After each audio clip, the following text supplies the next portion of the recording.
Donc maintenant, il s'agit en dernière étape, rapide, de valider que le cluster DAG est bien actif. Pour ce faire, nous allons évidemment vérifier le poste client. Donc, dernière démonstration pour nous, pour le DAG, c'est se connecter sur le poste client et regarder le comportement de celui-ci vis-à-vis de l'arrêt de service au niveau du serveur.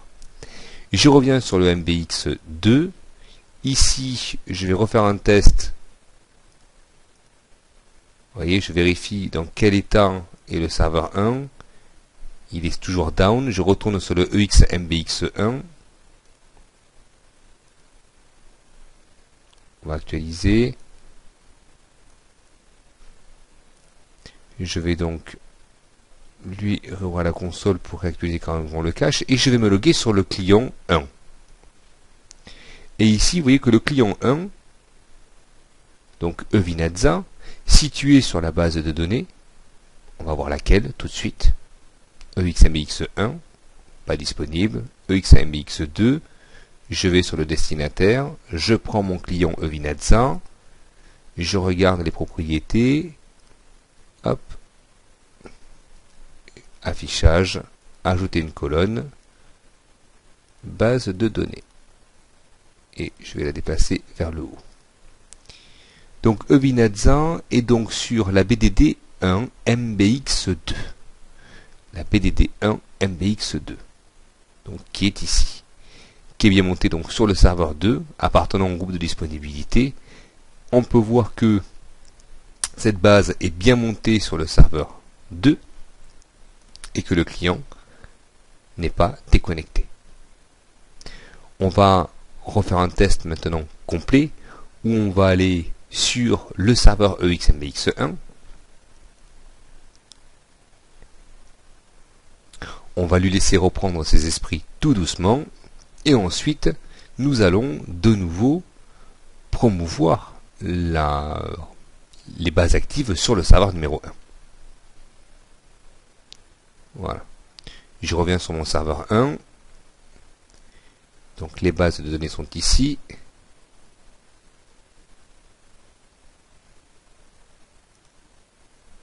Très bien. On voit bien qu'elles sont montées et 5 sur l'état EXMBX1. Je vais donc faire une bascule maintenant des bases.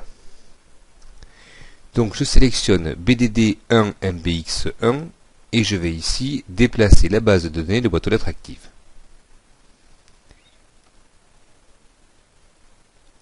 Elle est sur le MBX2, je la positionne sur MBX1 et je la déplace. Très bien. Elle est à présent montée sur le serveur EXMBX1, on peut le voir ici, ici, et nous allons faire la même chose sur la BDD MBX2.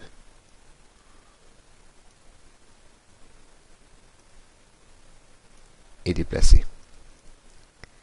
C'est chose faite. Venons sur le client 1. Allons sur le client 2. Les deux sont connectés. Je vais donc envoyer un mail à Emmanuel Vinazza. Test.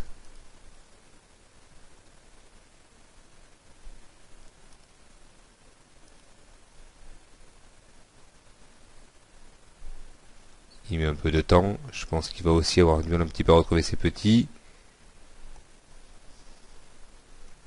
Ok, c'est bon, il a disparu, il est bien parti. Je vais aller sur le client 1 et j'ai bien mon mail qui est ici. Voilà, je reviens présent sur mon PowerPoint. Nous avons ici terminé la mise en place du DAG. Vous voyez, rien de bien compliqué. Des bases actives, des bases passives. J'aurais pu aussi faire un autre test qui était carrément d'arrêter le serveur MBX1. Peu importe, des tas de tests sont possibles et on voit bien que lorsqu'on arrête un seul serveur, automatiquement les bases montent sur l'autre serveur. Allez, on termine par une validation des acquis. Première question, quel est l'objectif du DAG? Ça, je pense que c'est clair pour tout le monde. L'objectif du DAG est d'assurer une disponibilité des bases en cas de défaillance. Peut-on avoir plusieurs bases, donc plusieurs copies d'une base active? Oui, nous le pouvons. Et nous pouvons avoir jusqu'à 16 serveurs de boîte aux lettres. Le réseau privé est-il un prérequis à la mise en œuvre? Je vous l'ai expliqué, c'est conseillé, c'est recommandé, ce n'est pas obligatoire. Quel est l'impact lors d'une bascule de base active d'un serveur vers un autre serveur? Aucun impact côté utilisateur. Retenez bien, aucun impact côté utilisateur. Quelle est la différence entre le SCR Exchange 2007 et le DAG Exchange 2010? Je vous l'ai expliqué, le SCR 2007, ça je ne l'ai pas dit, mais c'est une petite parenthèse, était déjà uniquement en mode ligne de commande et pas en menu graphique. Ça c'est, je dirais, un petit détail. Le plus gros, c'est que Exchange 2007 avait ses bases situées au niveau des serveurs et non pas au niveau de l'organisation.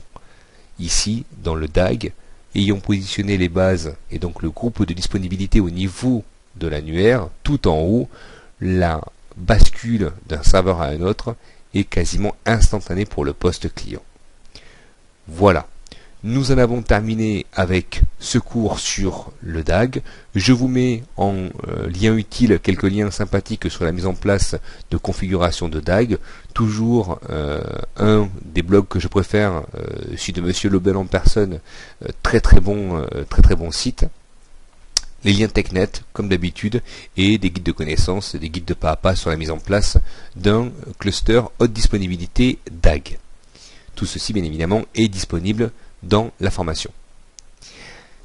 Nous avons donc vu ensemble le concept du DAG et surtout comment le mettre en place, comment le préparer, et nous avons non seulement mis en œuvre puis testé la validation de la solution DAG haute disponibilité pour les serveurs de boîte aux lettres. Je vous remercie de m'avoir suivi pour ce module DAG. Nous allons à présent poursuivre sur le module suivant, la mise en place de la ferme de serveurs CAS. Et vous allez voir, on va arriver à quelque chose d'assez sympathique. Merci de m'avoir suivi, à tout de suite.